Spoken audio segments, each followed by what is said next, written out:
Top of the afternoon to you. They say absolute power corrupts absolutely. Has the power that Charlamagne attained over the years corrupted who he has become?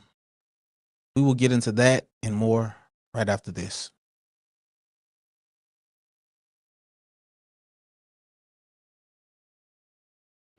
Squee bop, dee dop, she dop, ooh. Yeah, watch the duty. We got the late night shift live. Yeah, it's the late night shift live. It's the late night shift live. Yeah. And now for your host, the incomparable Anthony Moore.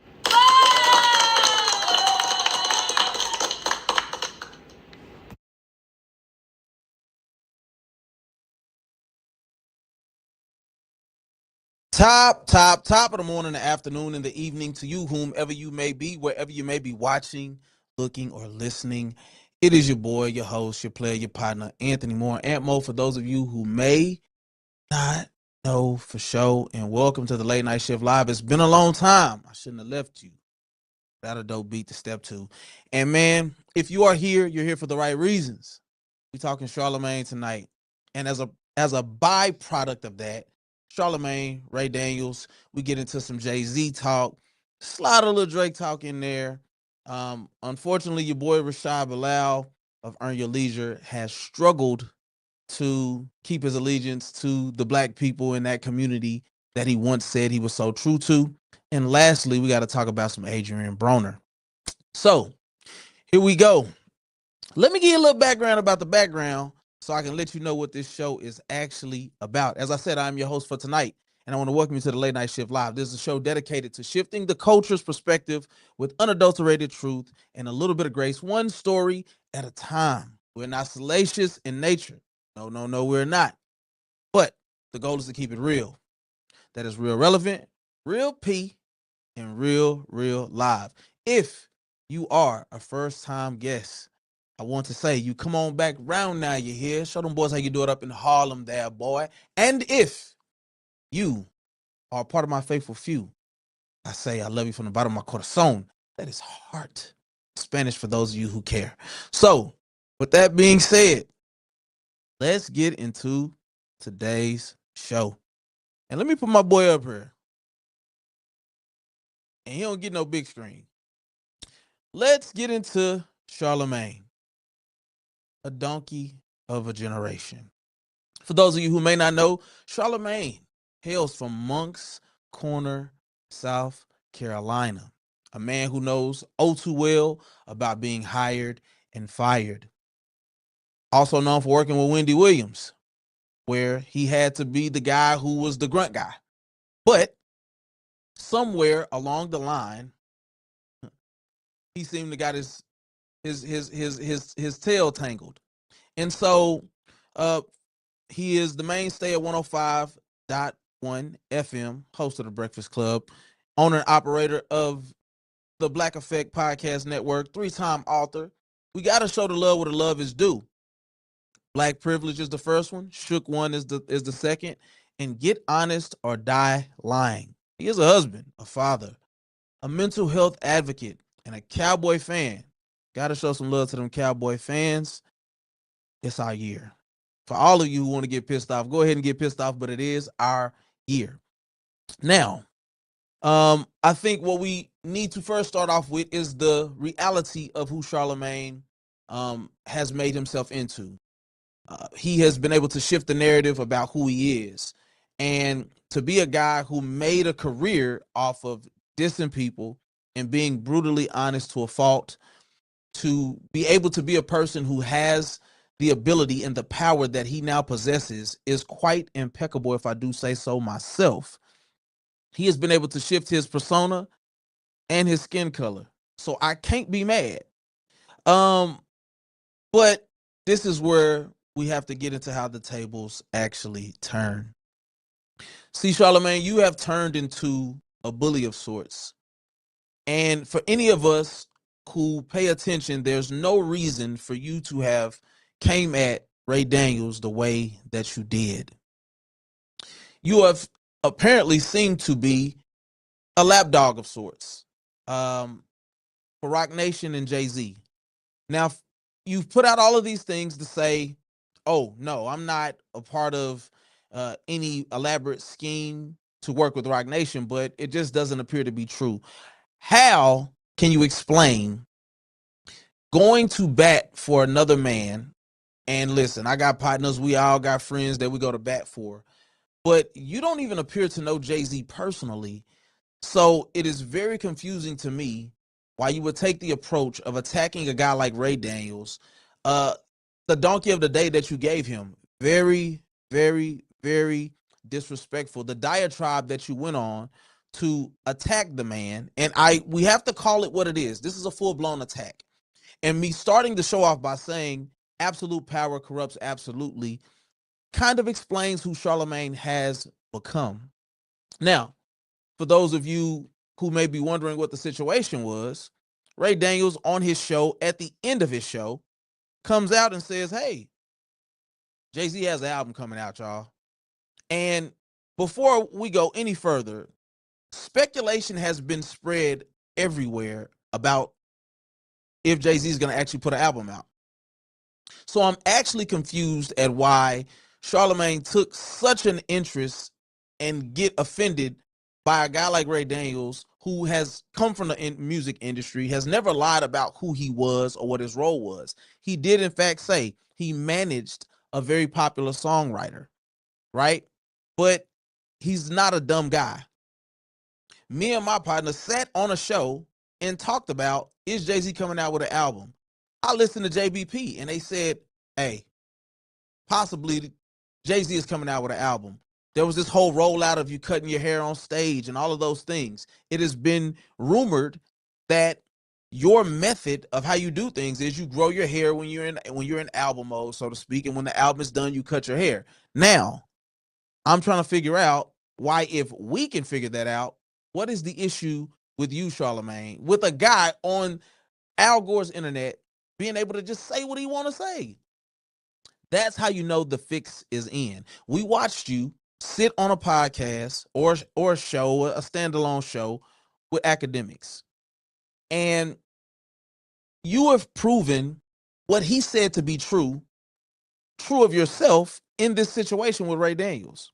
See, the Rock Nations of the world, the big conglomerates, whether you want to call it the Amazons, whoever, they can do what they want to do, right? If we talking about Tesla, what's my guy's name that makes Tesla? What's the dude's name? Help me out here, babe. Help me out here. Thank you so much.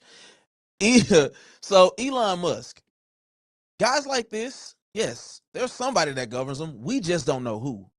But the reality is they can do what they want. And if they want to make someone be irrelevant, if they want to go on smear campaigns, they can absolutely do it. So for Charlamagne to sit with academics and make it seem like somebody who has, quote unquote, the freedom of speech that academics has, that they wouldn't set their sights and targets on meshing him in with Stake or Drake or somebody like that. And Stake, for those, that's the gambling company that Drake works with.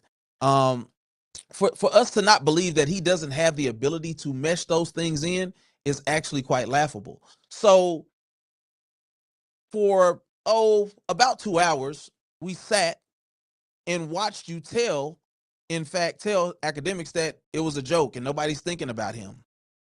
Well, if he's just as insignificant as a Ray Daniels, why can he not put out whatever he thinks or believes? It's unfortunate that in this situation, you get to throw stones and hide your hand, right? You bring into question all the things that you have done for years yourself. When you were a humble, lowly servant of the people, looking to make your meteoric or historic rise into the radio industry, getting fired several times, people could have said that all the things that you did were clout chasing. But that became your claim to fame. Now, I will say this. Ray Daniels, I do believe that as pure as you can be, as forthcoming as I believe that you are about the the information that you've put out, who you stand to be as a man, the letter that you wrote to your company that ultimately got you, blackballed in essence out of the music industry. I think that you need to absolutely be careful, brother, about how you speak, because in a lot of ways, the way that you've spoken make you seem like you're untouchable. And I have to disagree 1,000%. When we go back to Charlamagne, when we go back to the Rock Nations, when we go to the academics of the world, it's funny that recently academic is doing a stream and he popping his stuff and SWAT shows up to his house while he's on stream, and he has to stop to go address them before he comes back and continues his stream. And there are many tactics and things that have happened to people when people want to send a message. And so the fact that they're looking into you for whatever the reason, no matter how big or small, yes, you do prove to be somebody who has a certain level of power, a certain level of influence. But at the same time, don't think that, just like, I won't say Bill Cosby, because that is, you think what you want to think about old pudding pop, but whether it's true or not, a lot of the times all you have to do is leave the ability to muddy the waters. And I'm a man on a stream in a place in Texas, but you don't have to listen to me by far. But I think that humility is always necessary and important when it comes to being a truth speaker, right? I believe that is very much a part of who I am, my DNA, my nature, and how I move. But to think that because there's a freedom of speech, that it still comes free of punishment or some type of, I don't want to say course correction or retribution, but it does come with something.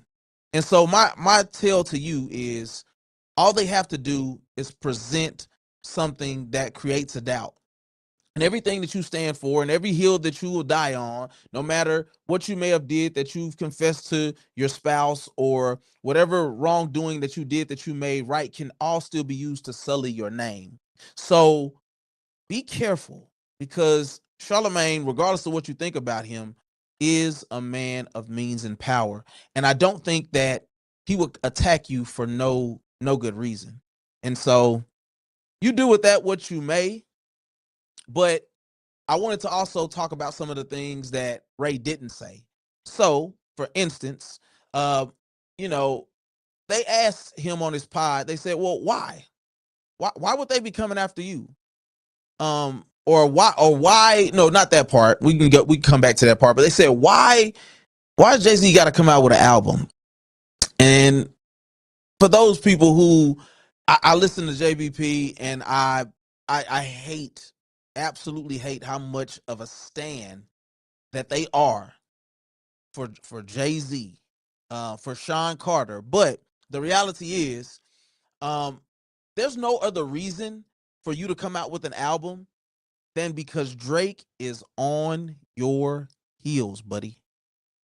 Um, the reality is, the industry was sick on Drake. And we won't stay on him long, but this has to be said about why Jay-Z is doing the things that he's doing. The industry, hear me clearly, the industry was sick on Drake. Meaning he had to go, 20v1 was cool. That's a cute thing to say, Drake survived the 20v1, but there was almost no allies. And to assume the position of supporting him meant that you could get career suicide by proxy, just by being in the room. And so to survive the things he's done, and of course, nobody knew that Drake was going to drop Iceman, he was going to drop 3 albums, and that they were all going to chart, and that Iceman is now looking like one of the top 5 albums of Drake's career. But at the end of the day, that is exactly what happened. So, with that being said, how can you prove that you're the greatest by no other way than defeating an entire industry? And as we look at this, whether you want to believe it or not, Charlamagne, Ray Daniels, this is exactly what Drake did. He has defeated an industry to an extent. Now, we're not gonna act like everything is in the clear, because it's not. And let me get Charlamagne out of here. Yeah, but he has done damage to a system. And as we continue to look at all of the things that have happened over the past 2 years, it is truer now more than ever that a lot of the things that academics talked about really held weight. If you look at the documents, all the things that the depositions that were brought against academics, why are there conversations about stake, which Drake is primarily the only person I've known that is connected to that? Why are they researching into him? Why is there a deposition where he's involved, where he's only doing business? He don't know nothing about all the inner workings. Up until recently, he hadn't even met Drake before he was presented with a chain or any of those things. So what is it that is really going on when there are all these questions that are being raised? My point is this: big corporations and conglomerates find a way to maneuver things to work into their favor. So the way that they go about doing dirt, the way that they go about finding what benefits them, there is no end. We just get the ability to be blind sheep and believe that there's nothing going on here. And Jay-Z said this during an interview at one point when they were asking him about the beef, and when he lied to us essentially and said, "Hey, I think we should stop beefing." And it's like, cool, except for the fact that you spent your entire career beefing with people. You've thrown shots at 50 Cent, Drake, which was really, y'all had a decent relationship at some point. We all can't forget about Nas, a war that you actually lost that people seem to forget about when they like to bring up Drake and Kendrick. Who cares if you lost the battle? Can you win the war? You lost the war. Well, I would say you lost the battle, but you won the war, because now you are regarded, after getting mollywopped in a rap battle eons ago. Nobody cares. But Ether is single-handedly the greatest diss track probably ever. You lost the battle, but you won the war. You're considered the greatest of all time. So for you to sit on there that interview and say, "Hey, I don't think people should battle. Should be no more beefs, the battles, where it could go." We're not talking about drill rap here. We're talking about rap beef in an industry where none of these guys ain't attesting to be the thugs that some of our other predecessors, who we won't name, the Pooh Shiesties of the world, the Durkios of the world that are, currently behind bars. Though they're not those guys. So to go back and forth, that's just what it is. That's the inception of rap.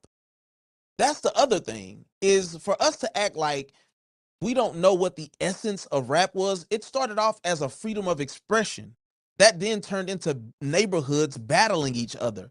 So to now say do away with that, it was all a farce on Jay-Z's behalf, which, to be honest, I think he is a bit of a culture vulture in that regard, because you're not a touchable guy. You're not a guy who is you only set the standards based off of where you were at in life.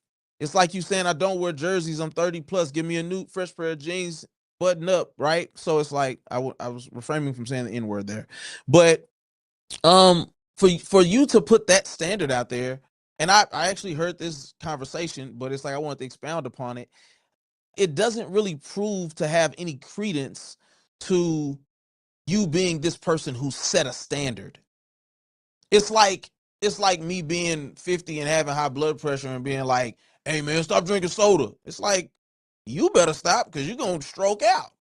But that has nothing to do with the average young person. You are not having the influence that you think you're having. So do with that what you may.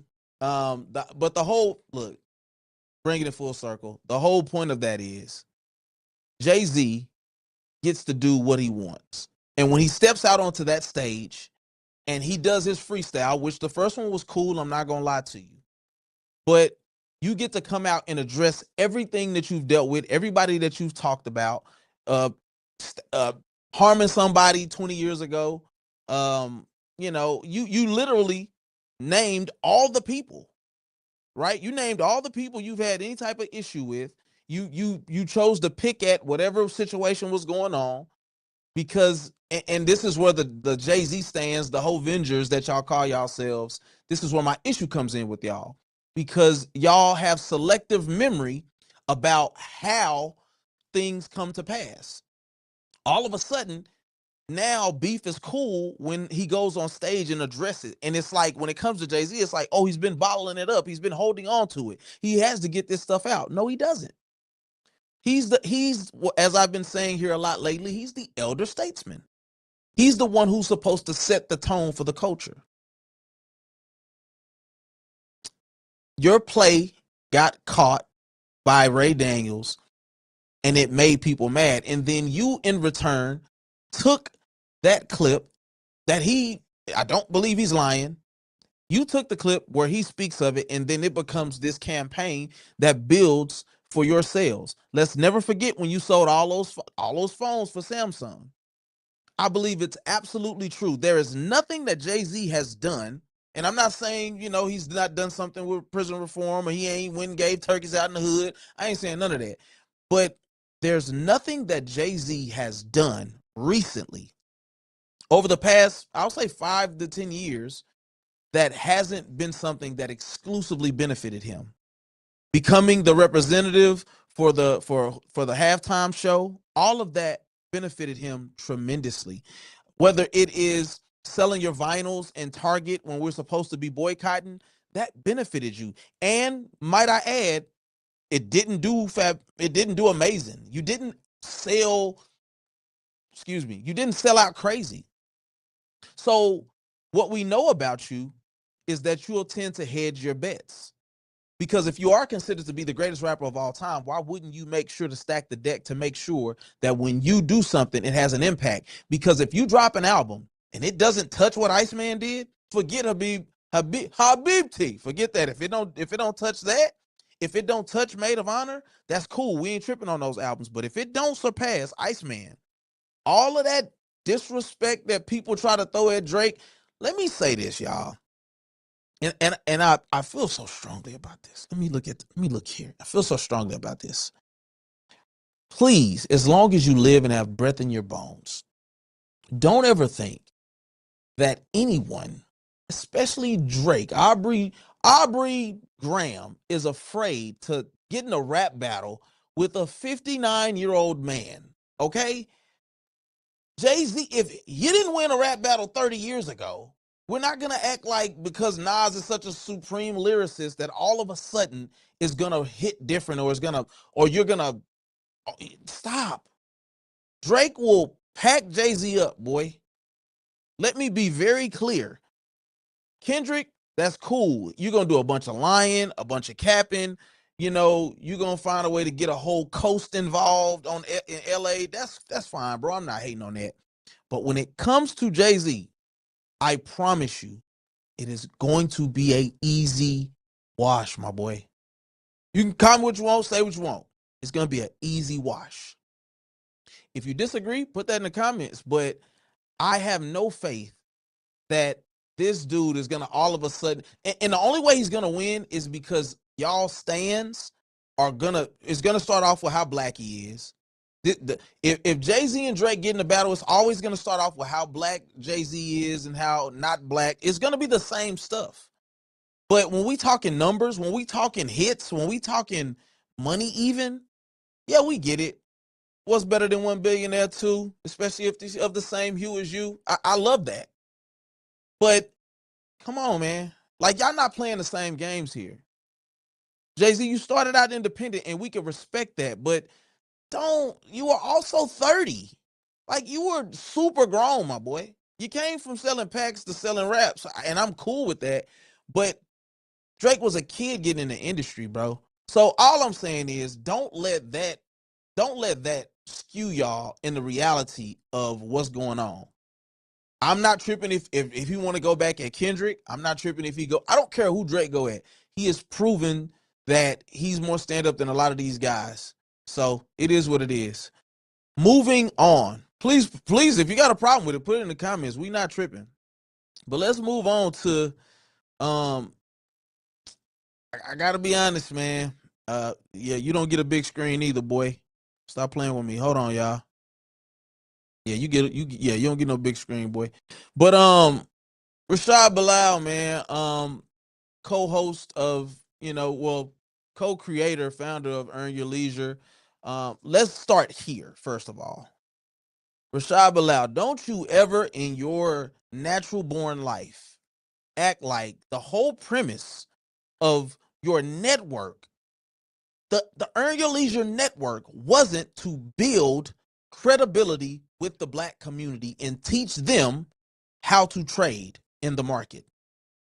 Partnering up with Ian Dunlap, one of the greatest of our time in trading. Can't disrespect it. Ian be wearing big suits. Ian, you gotta stop that. And you gotta to go to Turkey in a little bit too. There's a little something going on up there. But you are one of the greatest traders of this time. I'm not saying that you don't add or bring value, right? But it's like the whole point of Earn Your Leisure was to teach the black community how to trade. Was it or was it not? Was it or was it not? Was it or was it not? I'm gonna go one more time. Was it or was it not? Okay. So to now complain about the help that you aren't getting from Atlanteans or the the city council, the governors, the officials, whoever, I think it's just very far-sighted of you, my brother. And I'm gonna tell you why. Of course, I'm gonna tell you why. Because you at any point, and now we got to go down this rabbit hole. New York is known to be the mecca of everything, not just music, not radio, of everything. You guys love to talk about how great you are, right? How y'all were the pioneers of so much. If somebody told me he was from New York, he said, "Man, if New York goes down, the whole world shuts down." And I was thinking to myself, do you know how stupid that is? So all somebody got to do is attack a city and we're screwed as a country. You know how dumb that is. You should never be, as an economist, as a capitalist, you shouldn't want that to be true. But I digress. So for you to brag about how great of a country, how great of a city, and for y'all to be so braggadocious, why you run to Atlanta? Shout out to Drake. Why you run to Atlanta? Because there were going to be opportunities. Because the prices were going to look right to you, and maybe some tax breaks. And not to mention that a large portion, like the mayor said, a large portion of the people that y'all were able to attain to get those record numbers came from that same place. But a lot of y'all, the problem is, it still comes back to absolute power corrupts absolutely. When y'all get a little change in y'all pocket, now y'all don't want to be black no more. Now y'all don't want to represent the culture the same. What did Kanye say? He was going to get money and he was going to get a white girl.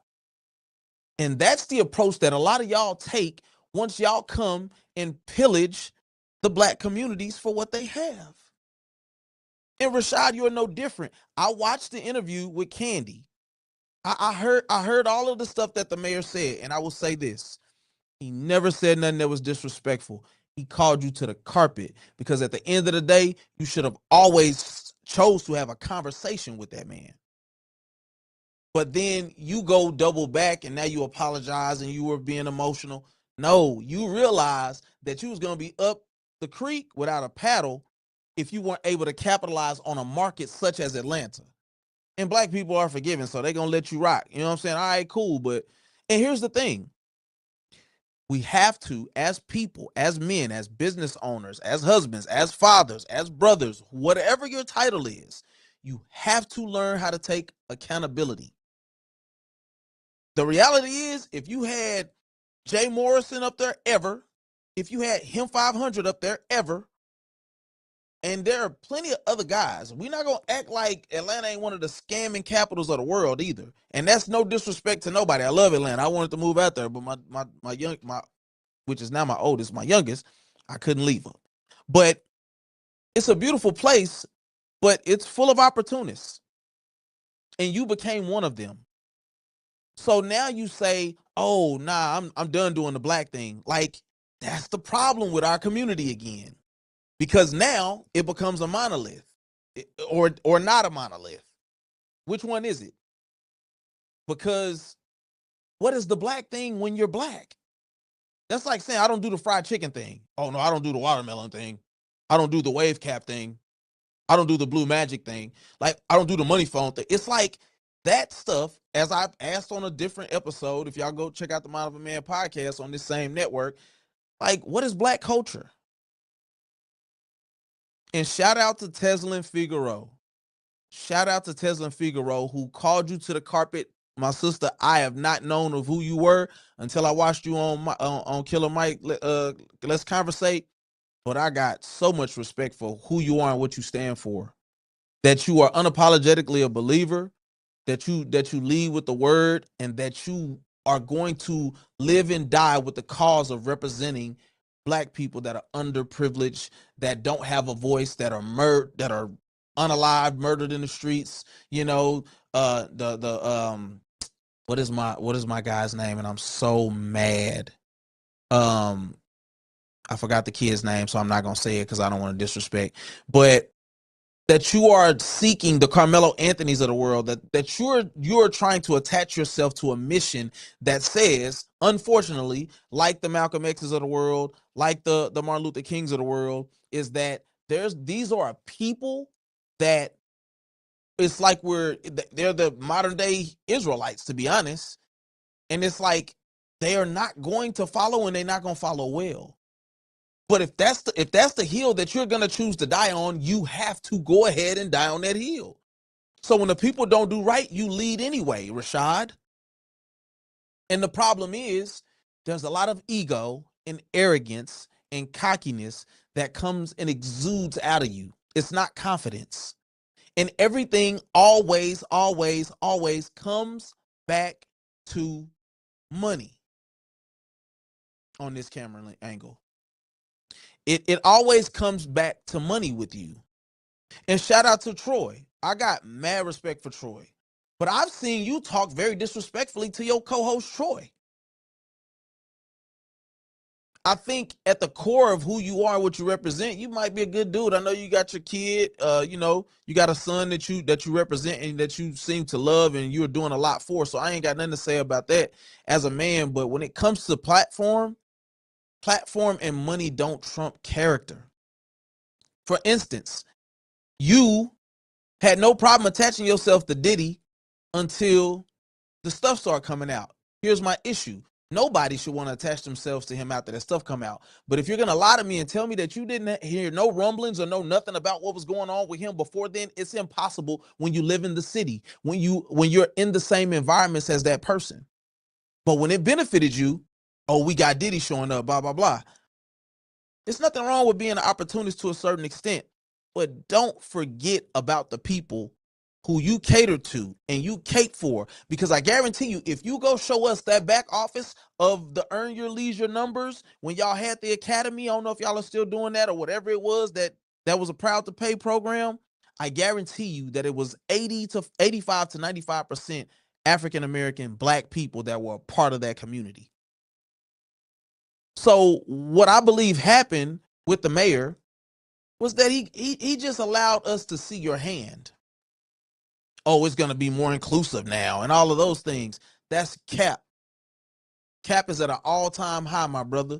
And you can't see, gone are the days where we just allow people to apologize for stuff that they're going to continue to do anyway. There is no better apology than changed behavior. There's a lot of humility that you need in your life, my brother. And that's just the bottom line. Let's not forget, because the moments when people are shaken and tested show you a real reality of who they are, good or bad. And let's not forget when you and Wall Street got into it. Let's not forget when you and Aristotle got into it and you was popping it. And you so quickly want to be the one who talks about how you're the first to do something. Now I got to get you off my screen. You quickly talk about how you're the first to do something. Ms. Reese, what's going on? But yeah, you so quickly talk about how you the first to do something. And there's nothing wrong with that, bro. But it's like, man, you don't, here's the misconception, right? As a man, and for the men who, if you not always been rich, if you not always had money in your pocket, more power to you. But you ain't gonna never know the manner of man you are and how you can really maneuver in them streets until you ain't got much but a conversation and an outfit. And the reality is, nobody knows about how you moved or who you were before that. And it doesn't matter. It's not even fully about that. It's just, man, it's the saying they should have never gave you niggas money. Doesn't mean that it's true all the time. But money doesn't change who a person is. It only reveals who you are. At the end of the day, Lord willing, the money flows. There's going to be a lot more people who actually get a benefit of that. What goes into my pocket, my family, my children. Sitting on a platform talking about my haters or just whatever, it's like, bro, that ain't corny to y'all by now? Talking about who your haters are, like, bro, knock it off. Nobody is hating. This is criticism that you have to learn to accept as a man. Yes, you can't, you're not going to be able to truly vet everybody, but you would be a fool to have black people, some educated, some not, some really looking to change their lives in the market. They don't know about who this $8 billion guy is or this $20 billion guy. Like, nobody knows who these people are. It is up to you to let the people know who they are. I wouldn't know him who Ian Dunlap was from a dude on a corner if he doesn't come on your platform. No disrespect to Ian, but I'm just saying, like, that's how this works. But to say, oh, it's going to be more inclusive and all of this stuff, it doesn't make sense, bro. And you basically saying, oh, it's the black thing. It's just corny, bro. That's it. It's just corny. And I wish that you took a different approach. Because I do believe that Earn Your Leisure is actually doing something out here. We go over there. I do believe that Earn Your Leisure is out here doing great things for the community, and I do believe y'all have put people on a lot of game. But it's just more to being accepted. The reality is this, and it's a saying that we've heard a billion times, and it's not going to change now. You either die a hero or you live long enough to become the villain. As you climb and you get successful, whether it is a thing with our people, meaning within the black community, they're going to take an issue with something, or because people just love to see people rise and fall, it won't take long before somebody takes issue with what you have or what you do or the success that you attain. It's hard to our knowledge because we've never seen good examples of it, especially in the black community, except for like the Byron Allens of the world. I don't know how he became as rich as he did. I've heard his story a little bit before, but even the Kevin Harts of the world, there was something that just came out recently where Naeem, they were basically hinting at there was some type of issue that he took with maybe not being in movies and things of that nature. Now, you can say, oh, the Plastic Cup Boys and all of that stuff, but let's be real. If I am a producer and I have a buddy that is an actor, I'm a director, I have a buddy that's a close friend of mine and he's an actor, I'm at least gonna, if I'm in control of the film, I'm gonna at least give him the opportunity to audition. Now, the final decision can be in the hands of somebody else, but I'm at least going to serve you up to have the ability to rise or fall on your own accord. So if that is in fact what has happened, then I say, Kevin Hart, you haven't done your job. What is the point of solid friendships? What is the point of being born into wealth or certain things if you can't utilize those relationships to your advantage? There's nothing wrong with nepotism as long as you put people who are capable and qualified in position to do those things. So when it comes to friendship, I'm never going to be mad at somebody seeking to put their people on. But if it's just you, Congratulations, you played yourself. Now, I'm not saying anything disparaging about Kevin Hart, because at the end of the day, he has exemplified that he is doing everything he can to help people out. Who cares if the quality of his movies are trash, or the stand-up is no longer what it used to be? He still put himself in a position to win and lose on his own accord. So to close out the earn your leisure part of this, if you want to go far, go together. If you want to go fast, go along, my brother. I don't think you should ever allow your emotions, and this is the other thing. Don't put us in stereotypical tropes when it benefits you when you're upset, talking about, oh, why am I gonna do this for black people? All they're gonna do is complain. And it's like, bro, shut up. You sound like every disgruntled white person across America. And that's the problem. You seem to lose your identity of what you did it for when you get to a place that you feel comfortable. So before I continue anymore, seek humility, my boy. And of course, I would be a hater or somebody that you would never come into contact with or whatever on my platform, my wee little bit of platform here. But it just is what it is. Like I said, as men, we have to learn to take accountability. So, moving on. That brings us to the last little wee bit of a guy. Adrian Broner. Adrian, I wish you was here with me right now, my boy. I have you sit down on this desk and I talk to you, man, and I, put my hand on your lap a little bit, pat your leg, and encourage you a little bit. Because unfortunately, you have been one of the donkeys of a generation. Going back to your antics of flushing money down the toilet and burning money and just all of the things that show that you ain't never been nowhere. That you were never expecting to really see the success, no matter what the work is that you put in the gym. Hey, listen, I don't have as many kids as you, but I do have a lot of kids, in my opinion. I can't knock, as long as you taking care of your kids and being and your responsibilities. I can never be mad at that. But it is just a lot of recklessness that has been displayed. You let Brandy Norwood, an absolute giant in the R&B world, Moesha. I mean, I hated her on that show, but that's neither here nor there. She was a little too fast for me. But she speaks to you. You speak and she speaks back. Her parents, who it appears came in and actually spoke to you, didn't speak to you. And then you go over and say all of these weird things. You seem to continue to spiral out of control.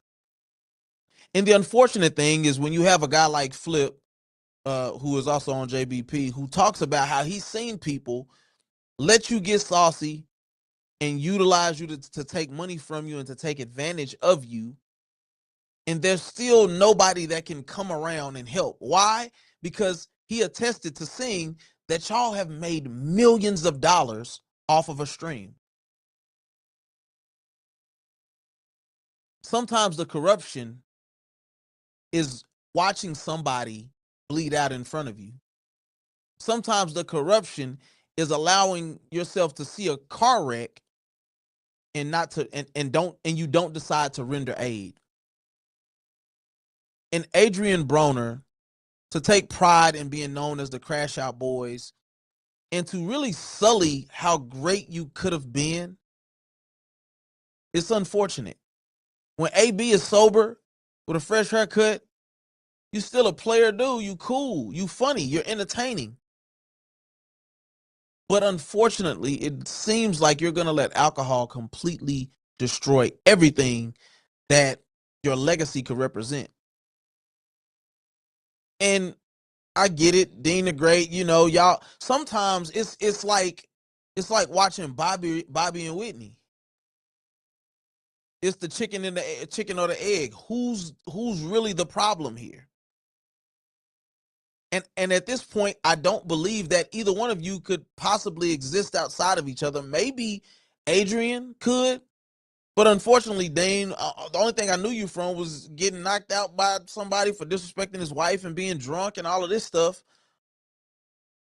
I mean, you're supposed to have a fight coming up. I don't know, man. It's just too much. It's too much mud in the water over there. And somebody needs to try to attempt to help Adrian Broner before he destroys himself. Because at the end of the day, if all you have is money, you're still a poor man. And I don't know if you have the right people in your corner that care enough about you. I mean, the gut that you have, my brother, the rotundinous pugnance that you have, it's kind of. Let me hold on, y'all. Let me look up and see. Let me see how old Adrian Broner actually is. That boy got a gut on him. Let's see how old Adrian Broner is. Age. Of course they give. Don't give me images. Give me all of it. 37 years old. There's no way that Adrian Broner is 2 years younger than me, and he looked like he didn't live some life, kinfolk. Yeah, man. I hate it. I really do. And I hope that as we continue to go further into a streaming age, as we continue to build on what I would consider to be legacies and things of that nature, I hope that we don't allow the brutal honesty of content creation, the candidness, the unabashed exposure to destroy the anonymity that we can have in some of our private lives. When you look at shows like Basketball Wives, unfortunately, and shout out to Shani, she had a big role in some of these things, and I think that they were cool in nature, but they started to expose some of the worst parts of who we are as humans. And the worser part, and I know that, don't just roll with me. The worser part of it all is when you seek to make narratives to make it more entertaining and essentially be the brain rot that it is. Yeah, man, reality TV, unfortunately, and I was gonna do a podcast about this, and I may still do it, but I'm sorry, Broner. Let me get you out of there too, Negro. We're really living in the Truman Show era. We are the Truman Show. And for those of you who don't know, this guy, his life was being exposed to the world in real time. And it's like he didn't know. He found out about it at the end. But he became the fan of so many people because of the life that he lived. And this was with Drew. I was going to say Drew Carey, Jim Carrey. Got the Carrey right. With Jim Carrey, it's a great movie. But it's amazing that 15, 20 years later, we all literally are putting our lives on display for the world to see. And we are willing to do anything for the exposure. Sometimes the donkeyness of it is that we set our mind and our hearts on being tropes and sometimes sullying our character for $1. If anybody who knows me knows I'm a believer.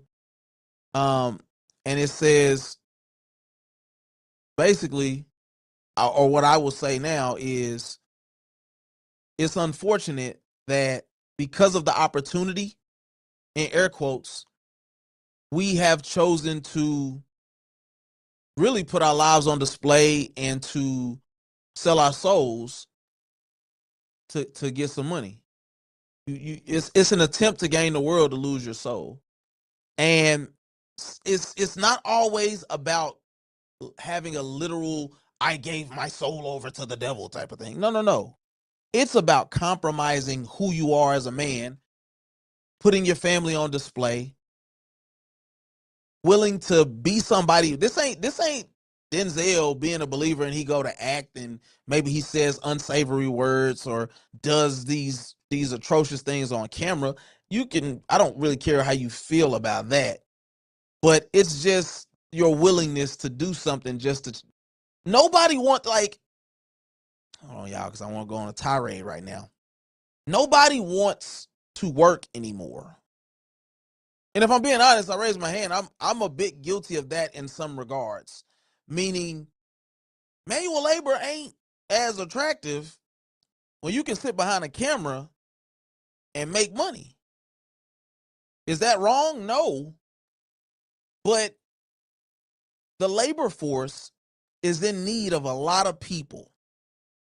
And if we're going to take a step back, America has turned into a donkey of a generation. Because everybody, this whole country at some point is not going to be built on the backs of hardworking individuals, plumbers, uh, uh, give me some stuff. It's in my head, but it ain't coming to my mouth. Pause. Yes, plumbers, electricians, construction workers. I'm not who? Yeah, maids, all types of people. But unfortunately, and I ain't saying mailmen, cause screw them. If you know, you know. Um, yeah, man, it's like nobody wants to work for anything anymore. And so instead of dedicating yourself to a little blood, sweat, and tears to really build something for your family, to have something, a trade to pass down, even, and I'm not saying this for everybody. There's blue collar and there's white collar for sure. Somehow my collar been blue for a little too long. This one white, you feel me? So we got to get on that side. But yeah, it's like, yeah, man, unfortunately, there's been a lot of sacrifices that have been made in the wrong direction. And I'm just hoping that somewhere along the way, we find a way to get back on track. I miss anything? You got anything you want to add? You got any thoughts, Ms. Reese, my person behind the camera? Okay. Well, in closing, Charlamagne, you got to pick on people your own size, man. And it's not to disrespect Ray Daniels. Ray Daniels is a beast and a juggernaut for where he's at of his own recognizance. Now, I did watch Wayno's interview, and apparently you've had your YouTube for a very, very, very long time, Mr. Daniels. I'm not holding that against you. As long as you do what you do and it's something that's pure to who you are, I'm never mad at that. I think this culture where we have to get on here and say, well, I got 500,000 views in 30 days. What about you? It's like, bro, shut up. Just rock out and do your thing. If you can't be interested on your own, then you probably just need to get off camera. So, Ray Daniels, protect your neck, my boy. And be don't stoop down to their level to prove a point. Because if you truly are, as I quote you, you're doing God's work, then continue to do that. But do it with clean hands and a pure heart. Don't allow yourself to turn into, because a lot of the times what happens is we turn into our oppressor. And if it's about white or black for you on this, then you missed the message. You missed the boat. It's not about a color. It's about power structures and dynamics that are far greater than what we see with our actual eyes. So if you are coming to tear that thing down, then do it the right way. Earn your leisure. Rashad, humble yourself, my brother. You can learn something from a homeless man in real life, not being funny. Old fools used to be young fools. So if it's all about your money and your status, and I get the initiatives that you could have did in the community and all of that, I'm cool with that, bro. But man to man, it doesn't seem like your heart is always in the right place in matters of the way that you talk on your platform. 50-50 relationships, and what should a man spend on the first date? All that stuff is cute, man, but it's cheap. And at some point, if you're going to have a platform that vast, let's have conversations that truly move the culture forward. But everything has to have this snappy entertainment value that may do something for your pockets, but it's very small in means of actually doing something for your brain. And I'm talking about Blackout, just in case if you're wondering. That's cool. I'm not mad at you. Do what you do, my brother. You know, but have some humility. And lastly, Adrian Broner,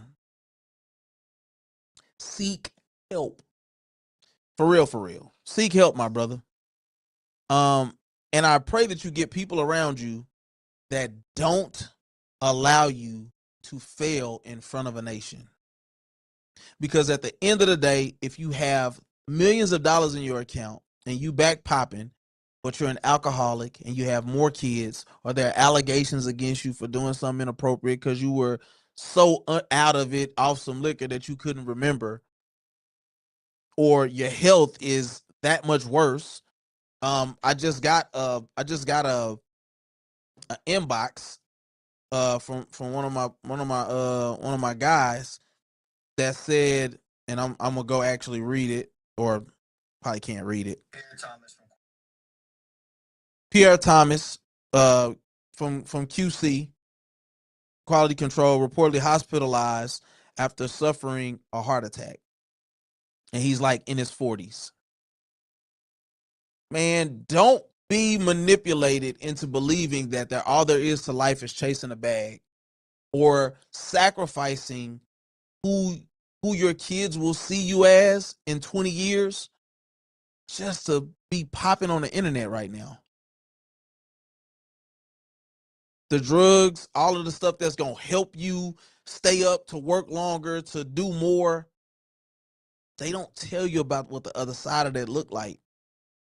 We got to be careful with our platforms, man. Future's still talking about sipping syrup and popping pills, and bro, be real. You work at Home Depot. What is that going to do for you? And I'm just saying, a random person out there that might listen to Future's music that swear by it. You work at the post office. What is Future's lifestyle got to do with you? And if Future is, how old is Future? Hey, look, I'm looking people up now. Future age. Future is 42 years old. Nevadius Wilburn, you are 42 years old. And we still can't find some type of balance in our life. We can't put the drugs down. We can't stop being a whoremonger. At some point, bro, we got to stop capping about either you ain't living that lifestyle, or let's just be real, you're a loser. You're a loser.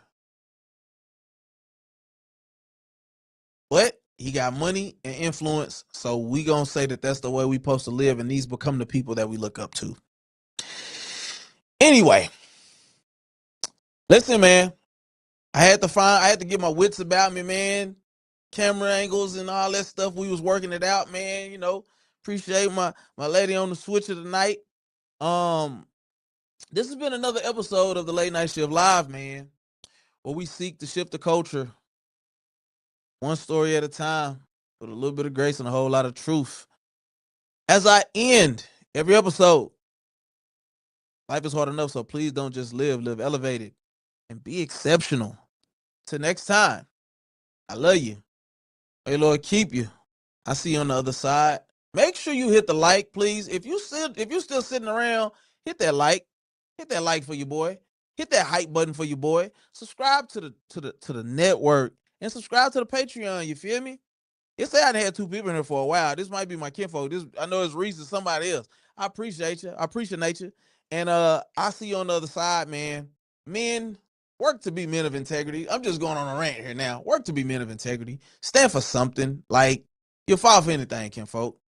I get the Charleston Whites of the world and all of that stuff, but have we ever looked at how old these people are?